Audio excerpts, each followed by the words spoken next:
Hello and welcome to my first YouTube video.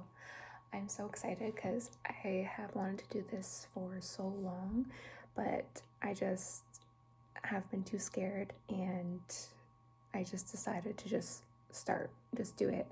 Just post, just talk about what you like to talk about, and then if people watch. But if not, I will just have fun making content. So for my first video, I wanted to talk about coming home to yourself, or I guess in a way, getting to know yourself. So, as someone who is 28, I spent a lot of my 20s not knowing who I was. I very much would try to be like other people or copy other people because I felt like that was how I would be accepted in society or accepted by my friends or people that I knew. So, because of that, I never really got to know my own likes and dislikes and what made me happy. So, recently, I want to say in the past year or so, I've really been trying to work on getting to know myself and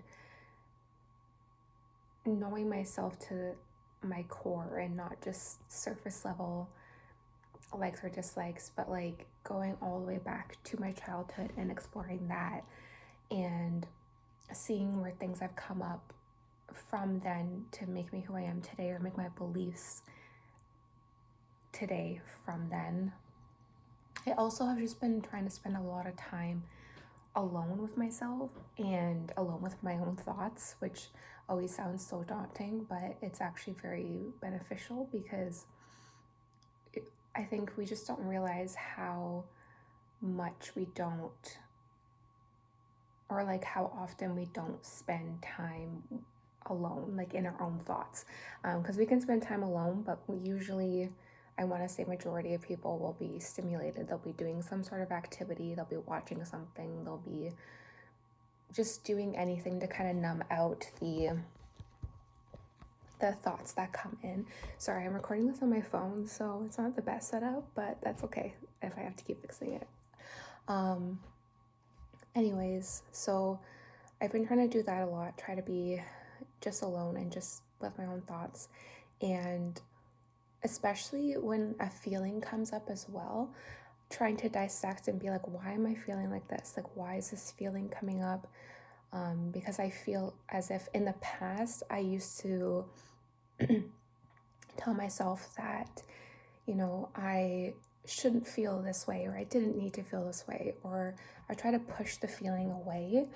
And that obviously didn't help. It just kind of made me suppress a lot of things. And then that would later come up in different moments where I would just feel angry for no reason, or stressed for no reason, or just burst out crying for no reason. So I've really been trying to let myself feel as well, and try to let myself feel in the moment if I can, if it's safe to do so. Sometimes at work it's hard when you're feeling something, but you have to kind of continue to work and you don't really have the space to go and let yourself feel or take a minute to yourself, especially if it gets really busy. That's hard. But I'm trying my best to do that. And then if I'm not able to do that, I will try to spend some time after work, or whenever I have free time that I feel like I'm able to process things that have happened, and like try to let myself feel and not be hard on myself about it. So those are some of the things that I've really been trying to do. It's not easy for sure, especially if you have been doing this for a really long time, like if you have been suppressing for a really long time and just not really knowing yourself as a whole, that makes it difficult. But at the same time, I think it's work that is necessary and work that you need to do. One other thing that I thought of that has really helped is journaling. I used to have such like a performative point of view in terms of journaling. I would always be like writing as if someone else were to read my journal, like how would I want to sound to other people. And then I want to say maybe a couple months ago, I realized how silly that was, because my journal isn't for other people to read. Like, it's for me to express my feelings, my inner thoughts, like things that I wouldn't tell anyone else. That's what your journal is for. And that really helped me because I never realized how much, like, how surface level I was being with my journaling.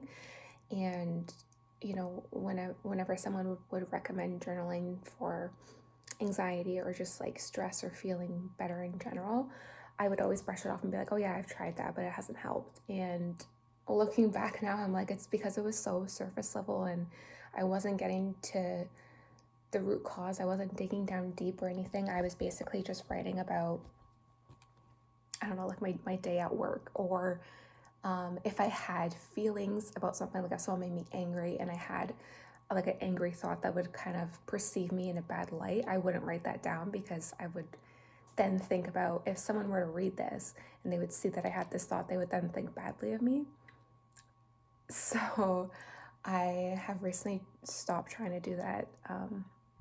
One of the things actually that really helped with my journaling and like getting more comfortable with just like expressing myself and digging deep is just being brutally honest in my journal. So thinking of all the things that, as a human, you naturally think of, or sometimes you have like bad thoughts or you have intrusive thoughts, those kind of things come in.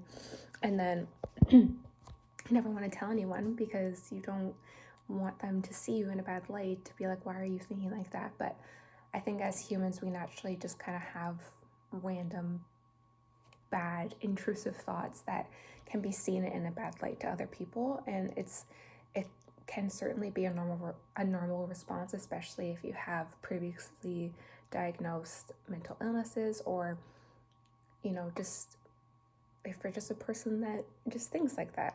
I think that's okay, and I think that as long as it's not something, if you have like an intrusive thought that could be harmful, like you don't act on it, I think then that part is okay. So yeah, just being brutally honest in my journal and just saying like things that I would never tell anyone else, and just being really, really honest, which is hard.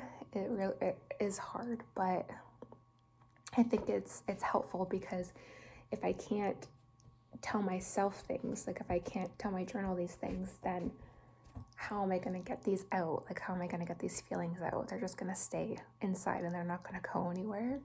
So that has been really good for me. I think also, and you probably hear this so much, but like saying no when you want to, or setting boundaries. I'm not as bad as I used to be, but I used to be a really a big people pleaser. Okay, stop. Sorry. I used to be a really big people pleaser, and it was hard to unlearn that, because I think growing up and then in my young adult life, I felt as if I needed to people please to be safe and like keep people happy with me and keep people comfortable, but it was always at the expense of me and like what I actually felt and what I actually wanted to say no to. So that's also been a journey that's been probably about 5 years now that I've really been trying to work on it. And sometimes I still find myself in that mindset where like someone will ask me something, and even though my instant response is I want to say no, I think I will just try to see like what I actually feel, and if it's something that I don't want to do and I can say no to it, then I will say no to it. For me especially, I'm an introvert and I need a lot of time alone to recharge and turn my brain off, and I love being around my friends, I love being around my family, but I need time on the weekend to just like do nothing and not talk to anyone and just like shut my brain off. And before, I used to always like overbook myself or say yes to all these things, and of course I wanted to do them and see my friends and my family, but then it would be at the expense of me, and I wouldn't truly be giving myself time to just like recharge and do what I needed to do to feel better. Anyways, my cat is begging for my attention right now, so I'm gonna end this. But yeah, first YouTube video. Being vulnerable on the internet is weird and scary, but it was, if this is even gonna be like a video diary series, I think that's okay too, because it's just for me. Okay, thanks for watching if you did. Bye.